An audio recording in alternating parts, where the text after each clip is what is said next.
Today's podcast is personal and difficult to talk about. And that seems to be the way that I'm starting every podcast because I'm putting my personal struggles out there for the whole entire world to see because God's done something really important in my life. Today, I'm telling you, clean your house because the clutter means something. Today on Next Steps with Becky.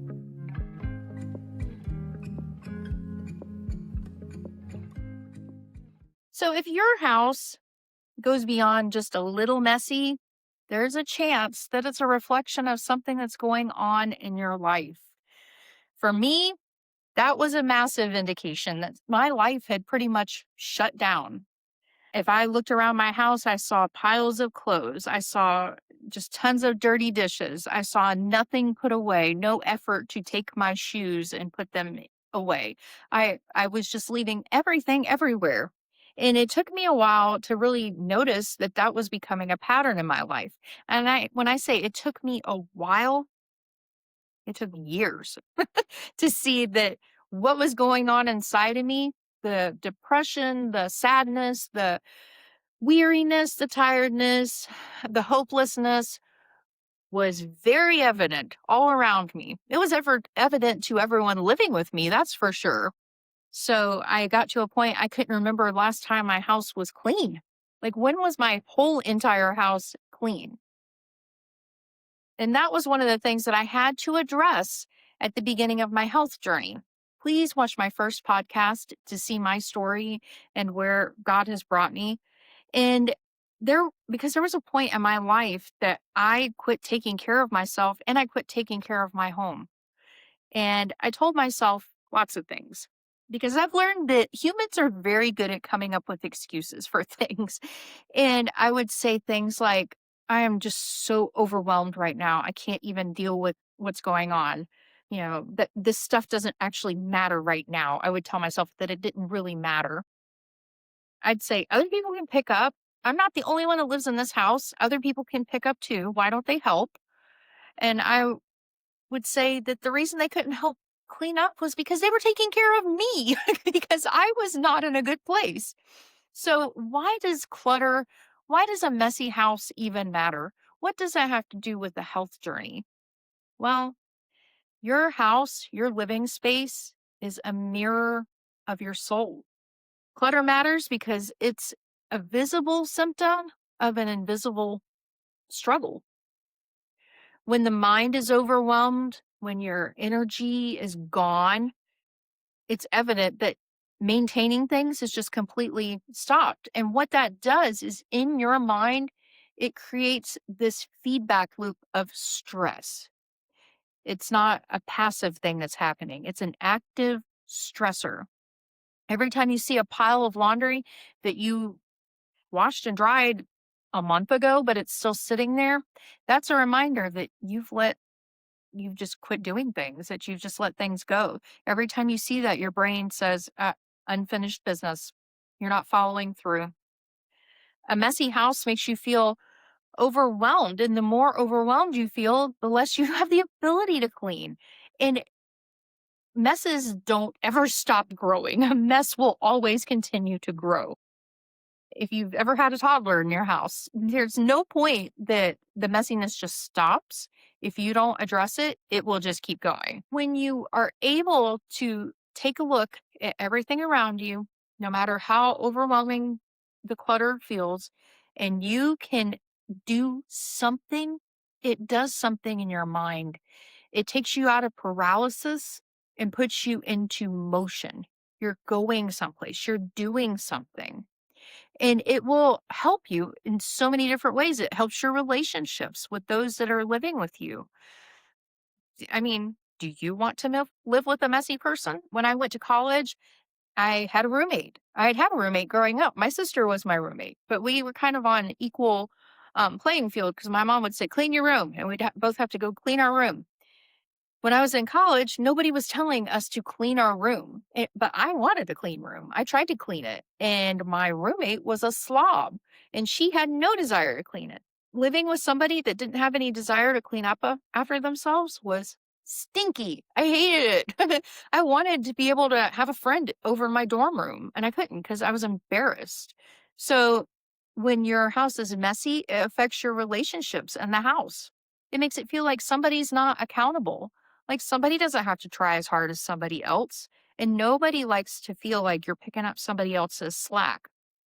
So when you start taking steps to clean up, to maintain, and you know you make a sincere effort, it does wonders for the relationships of with people in your house. They feel like, oh, okay, things are going to go back to normal now. It's also a practical starting point for spiritual growth because you're saying, God, I am so overwhelmed with all of this stuff. I can see stuff everywhere, and you know that there's stuff going on inside me.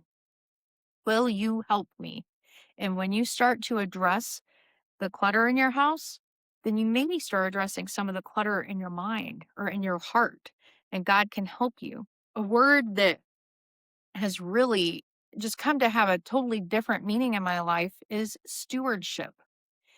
Because when I felt like I was being a better steward of my body, like I was taking better care of the body that God gave me, it changed my perspective on a lot of things. I wanted to take better care of everything God gave to me. My family, I wanted to take better care of them because God gave them to me. My husband is a gift. I wanted to take care of him. And I didn't look at it as a chore. I looked at it as this is something that God has put in my life, or someone that God has put in my life that I get to care for. That just feels different than feeling like you have to. Get to always feels better than have to. When I would look around and I just see piles of things, literally, it felt like every pile was just saying something to me. And it does, it just creates these voices in your head saying, when did your life get like this? What happened? Why don't you care anymore? And they're condemning voices because it's not something that you would hopefully normally approve of in your life. It's something that has just kind of happened and built up. And when you start addressing that, it calms voices. And I think it actually allows you to hear God better. The first thing that I have to do when I'm making this podcast is clean. I You can't see my entire space that I'm in, but it's clean because I can tell you right now, if it wasn't, I wouldn't be able to string two words together. I would be so distracted by anything that was out of place. So, but there was a point when this very space that I'm sitting in was a mess. So I believe that calming the voices of everything that's condemning you and telling you how horrible you're doing at life actually helps calm the voices in a way that you can then hear God. I think it helps you. I wrote this down. You cannot heal the person if you ignore the environment the person lives in.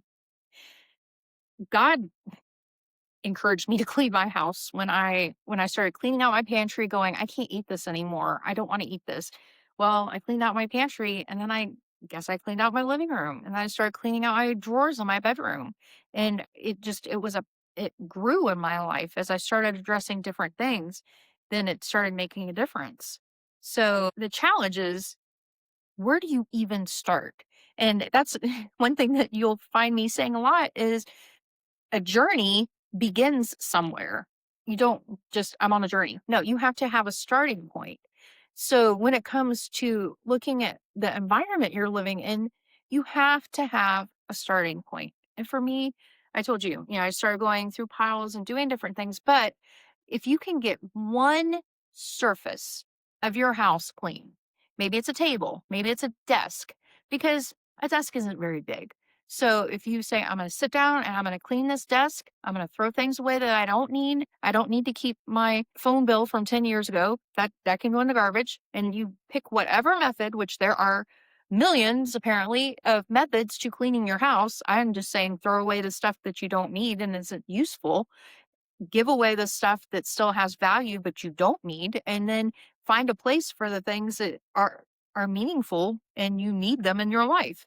But if you pick a desk, a bathroom counter, some place that is a surface, and every time you look at it after you clean it, you can go, that's clean. I think that's really important because you're going to start setting small goals in your life. When I'm talking about what are your next steps, everything is a step. Every single thing is a step. Cleaning off a desk is a step. And you just have to take one step and then another step. And when you get it clean, make that place special. Like this desk, it's clean. I can read my Bible. I can work on my computer. I can light a candle. I can enjoy the peacefulness of sitting here. When I was a child, my mom would often set a timer, and I did that for my kids too. I would say, I don't, you know, I don't need you to clean all day. I just need you to clean for 5 minutes. If you'll clean your room for 5 minutes, then you can come watch TV for, a half an hour, which you probably shouldn't bribe your kids with TV, but I did. And so, or if you clean for 5 minutes, then you can go outside for 5 minutes. And you think 5 minutes, that's nothing. Well, it's 5 minutes more than what you've been doing. And that is the key to everything. You're not where you want to be, but you're closer than you were before. So 5 minutes of cleaning your house, actually, you can do a lot in 5 minutes if you can stay focused. Don't pick up your phone. Don't get distracted. Don't even talk to anybody. You're not holding a conversation while you're doing something. Just for 5 minutes, I'm going to start tidying up and I'm going to see where I get. But I do recommend just starting in one space, one area, and working on that so that you can see a visible result of something. I know for me, when I've had times that I truly declutter and that I really go through things, it helps me to go, wow, look at what I got rid of that was garbage. I might have 4 bags of garbage. And I'm like, wow, that's a lot of garbage. Or I might have 3 boxes that I'm going to donate. That's a lot. You need to see visible progression. Maybe it's that you organized your entire dresser and you can look and every drawer is clean. You're just looking for things that you can see that are markers. Bags of garbage, things to donate, a space that you completely cleaned. And then, you know, this may seem kind of silly, but depending on the condition of your house, I don't know what point it has gotten to for you. But for me, I would have to focus on one thing. Today, I'm going to match socks. All of my socks. I had 3 laundry baskets full of socks. Why on earth anyone has that many socks in a house of 5 people? I don't know. But they were all mismatched. And I would say, all right, this one category, this one thing, I'm going to take care of it. All the socks in our house are going to be matched. Maybe if I was washing dishes, I am the dishwasher. We don't have a dishwasher. Our house was built in 1940. There's no space in our kitchen for a dishwasher. So that is me. But 5 people living in a house, I'd have piles and piles of dishes because I was the dishwasher. I'm not going to say anything more about that. But so maybe I'd say, I'm going to wash all the plates right now. I'm going to wash all the glasses right now. And there's something about going, okay, I finished all of that one thing. That actually does make a difference. So having like one particular category that you're interested in, like actually accomplishing something there. And the other thing is, I have listened to hundreds of hours of books, podcasts, Bible reading, um, music, different things that would allow me to put my mind on something else other than what I was doing. Maybe that's what you're doing right now. Maybe you're listening to me and you're working on some things in your home. But when I'm listening to worship music, I kind of got on a kick a couple weeks ago. I was like, I wonder what songs were really popular in the 80s because I grew up listening to Christian music. There was Christian music and there was secular music, and I was only allowed to listen to Christian music, and I actually enjoyed it. So I started listening to playlists of Christian music, and I found myself just kind of being taken away into this other place, remembering different times in my life where God had done different things. Songs would remind me maybe it was a song I had sung in church or a song that I would listen to when I was upset about something, which was usually a Michael W. Smith song. He actually had a song called Rebecca, and I would listen to that song over and over because it was about Rebecca. I had no relatability to the song, what was going on in the song, but it said my name. But I was listening to I just found myself being grateful for the things that God has done in my life. And God, thank you that when I was listening to these songs as a kid, that they meant something to me because I loved you, God. And then I went into the 90s, like, and I was out mowing the yard and I was listening to songs from the 90s. Well, that was a point in my life. I, when I graduated high school in 93. I got married in 96. In 99, I was pregnant with my first daughter. The 90s are very memorable to me. So I'm listening to all these songs and I'm just thanking God and I'm getting my mind off of the chores and the things I had to do. And I was just spending time thanking God for what He's done in my life. And I think inviting God into the moments of your life that you're not doing something that's focused on Him, something maybe something you have to do, like laundry or dishes or all the things that women and moms and grandmas and everybody else does. But inviting God into those moments, you're creating another time. Now I have, when I was mowing the yard and I was listening to songs in the 90s, now I have that moment that I was thanking God then. 10 years down the road, if I'm mowing the yard and I think about a song, I'm going to go back to that time when I was mowing the yard and thanking God. And I think we have to create space in our lives for God to speak to us. And maybe it is a podcast. I have several Christian podcasts that I listen to, and I love them. I love being encouraged and uplifted. And I find that God speaks to me sometimes through those, and because I'm providing a place for Him to speak to me. Sometimes I don't listen to anything, and I say, God, this is hard for me because I like sound. I don't like quiet. I don't enjoy quiet at all. But when I set aside intentional time for God to speak to me in the quiet moments, He always does. He always does. One is a sacrifice. I'm offering God a sacrifice of sound where he's the only one that I'm listening to. So I'm offering that up as a sacrifice to him, and he always speaks to me then. Another thing that I've really tried to focus on, and this is by far the hardest point for me. I am a perfectionist. Um, my crazy hair, we've had a lot of bad weather in Tennessee lately, and my hair is almost unmanageable right now, but I had to look in the mirror and go, it's good enough. There is no one that's going to be hurt by my frizzy hair today. And me investing any more time in it is not a good use of time. And allowing myself to say that something is good enough is the hardest thing for me. But you know what? When I'm in a house that is completely chaotic and I have managed to get my laundry room clean, that is good enough for that day. It doesn't have to feel like a failure because I wasn't able to do the whole entire house. That's not a failure. That's a fantastic day because there were days when I couldn't get out of bed, but I got up that day and I cleaned the laundry room. So I started looking at things differently and saying, I'm a perfectionist. I cleaned this room, but also I did not do the baseboards. Okay, you're going to do the baseboards another day because you're living a different way now. You have set a different pattern for your life. You're not going to go back to the days where you didn't do anything for long periods of time. It's a task for another day. And allowing myself to say, it's okay. I did my best to honor God today with the time I had, the abilities that I had to do things. It was good enough because I did it with a heart that was trying to honor God. And give yourself some room.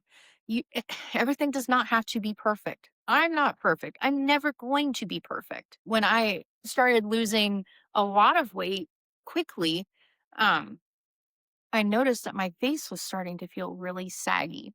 And I became very self conscious of that because I was like, why does my face look so saggy? I couldn't even celebrate. Becky, your face used to be out here. In fact, right now, I'm going to put a picture of my driver's license picture on the screen side by side so that you can compare my face then and my face now. They're different. They're different. This is a healthy face. That was a swollen face that was swollen. My whole entire body was swollen all over. That's a face that could barely breathe because my neck was swollen. Now I have wrinkles under my neck. Am I happy about that? No. Can I breathe? Yes. Do I worry that I'm going to choke to death because my neck is so big? No, I don't.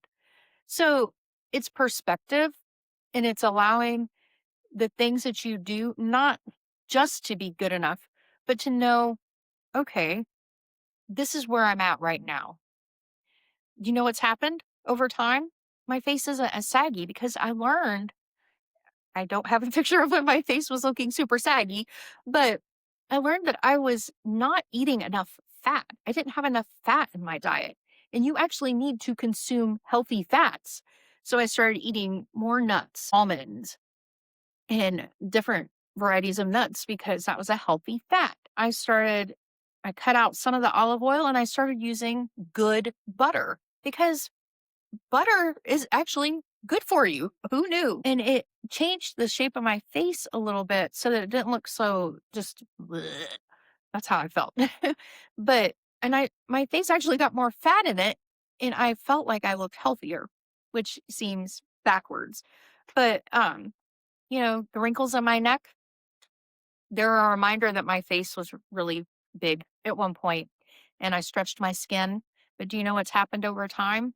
My wrinkles aren't as bad as they were because God made our bodies truly amazing. And if you're looking at yourself right now thinking, ugh, when I lose weight, I'm just going to be so saggy everywhere. Well, I thought the same thing. I thought I'm going to have big areas. I mean, 100 pounds, I lost 100 pounds.